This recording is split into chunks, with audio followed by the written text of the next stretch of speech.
Today I am pitching at an online conference where I can meet literary agents. I'm going to pitch my book, and then later I have a Galentine's Day party.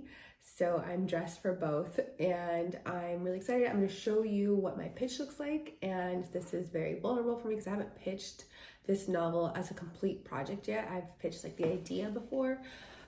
But if you know anything about the literary world, that ideas are cheap and free, and it's the execution that counts. So I've executed and I'm ready to sell this book. So here we go. Wish me luck. Let's do it. This first person that I'm pitching is acting on behalf of herself and also her co-agents. So this one is particularly interesting to me because it could be more than one person that she's accepting the pitch for, but it's also kind of scary because it's possible that she personally doesn't like one little detail and maybe her co-agent would. So it's a gamble. We'll see how it goes.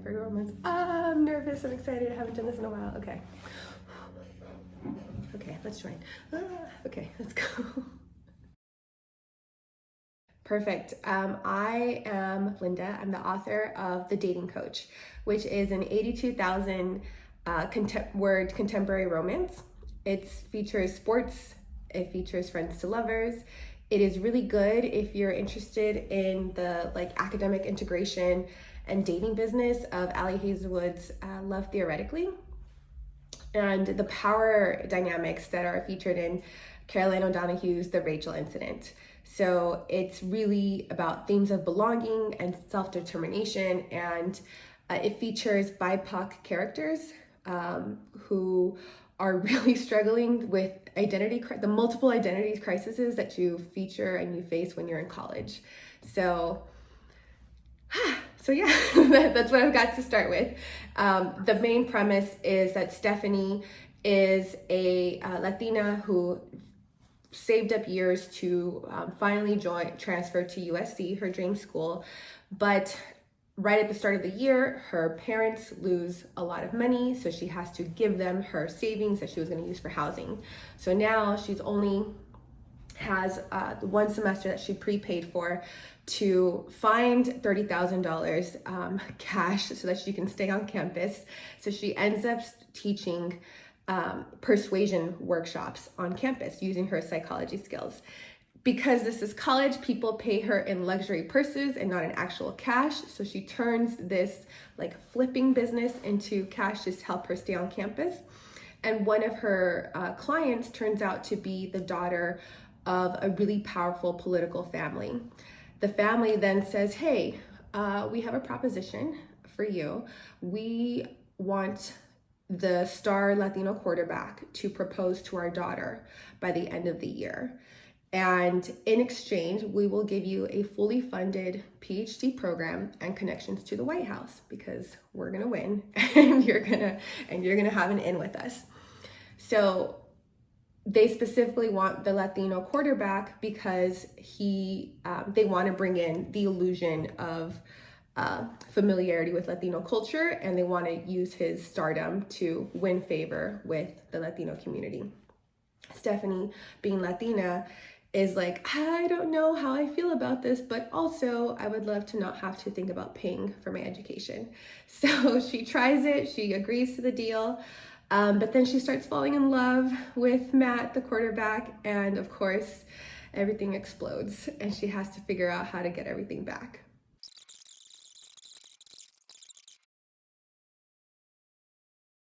It's very sweet. There's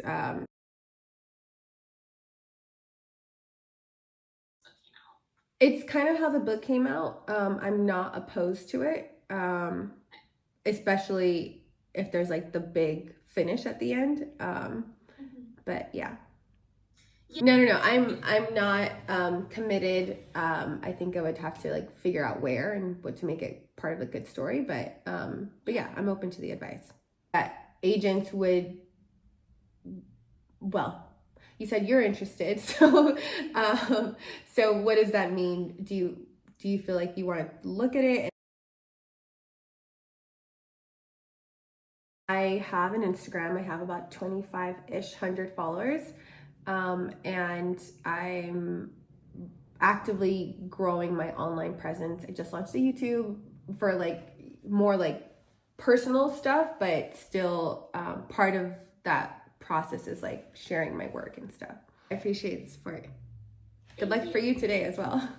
Like writing sex doesn't bother me. I just like, they're like my babies, you know. I'm like, She recommends that way. that I don't send it to too many people in this form, which is the sweet romance. Oh. That I wait until I have revised it to add sex, so that way I can sell it with sex, because more people are looking for sex. That sucks. Yeah. I mean, it makes Send sense. it to Hallmark. I know. Well, she said that the market is smaller, that there are people who will take it, but it is smaller. She did say that she in particular is like very editorial, so if she takes on a project, then she'll be willing to like work with the author to see if they can handle the revisions, which I appreciate. And I think if people like my work enough and they feel like that I'm capable of adding edits, then they'll might want to take a chance. But if it obviously would be better for more people if I just was complete. So I'll see what the advice is. Well, good. Here's the thing, Mika. It's like you have to trust yourself that your product is good, and people are gonna give you opinions. Experts are gonna give you opinions. Your mother is gonna give you opinions, but you have to believe in your product, your message, and in yourself, and that you're smart enough, that you have the talent to deliver it as you want it to be presented. Yeah, I mean, because, and also like what are you trying to achieve with your book? What's the message that you want to give to the average person or to your audience, right? Yeah. So, and then I mean, it's just like it's good to listen and it's good to learn. But bottom line, and I don't have to tell you this because you already know this, you gotta go with what your heart tells you. And if your heart tells you like, yeah, I'm willing to go ahead and change it. But if your heart tells you no, stick to your story, then don't, because in the final product you're gonna end up not, just saying like, well, I just did it because I wanted to sell it. Yeah. And it's more than just selling the book, right? So I'm really hoping that this first kiss scene, which is in chapter 2, is like proof enough that I can write tension, and that if tension and sex is what's needed, that I can do it. I wrote The Dating Coach, which is an 82,000 word contemporary friends to lovers sports romance. It is a standalone novel. There are little like hints and characters that could become, if it does well, like an extension, like an Alleyverse style, where it's not quite a sequel, but like another character gets it. But I did plant a few of those in case. My full-time goal is my goal is to become a full-time author. I want to stay writing romance, but also contemporary fiction as well. The very first thing that I spoke to you about was like an intergenerational family fiction style book. She wants to read it. She wants to get a sense of my voice, and she didn't say anything about the spice level. She was teaching persuasion workshops to girls on campus, like how to get a guy to ask you out. And in exchange for payment, they would give her luxury purses so that she can then turn around and flip and sell. So that's how her dating coaching business started. Right, like we can fund that. We'll get you a scholarship and we can get you connections to the White House. And so she's like, okay, sold, let's do it. And so she thinks she can do it because Matt is her friend, the quarterback is her friend. And she thinks she can exploit their friendship to kind of get him to like this girl.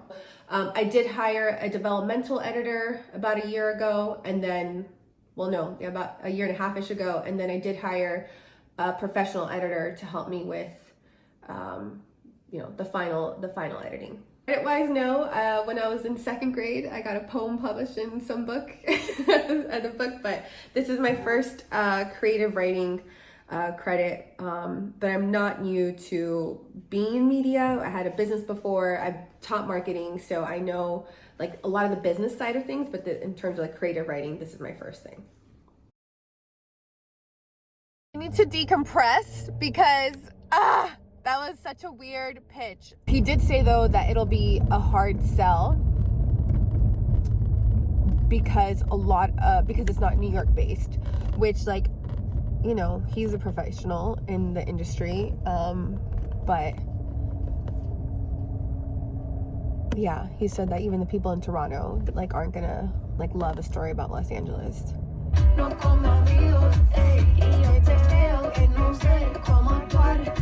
Okay, so I just had the thought that what if I change it from adult romance to young adult romance, because then I don't have to change. Yeah, maybe I change the audience, just call it a new adult novel.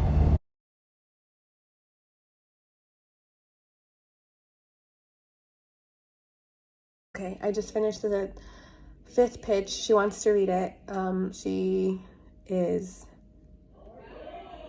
didn't get a chance to record because I like didn't hit record fast enough and I didn't want it to make a sound.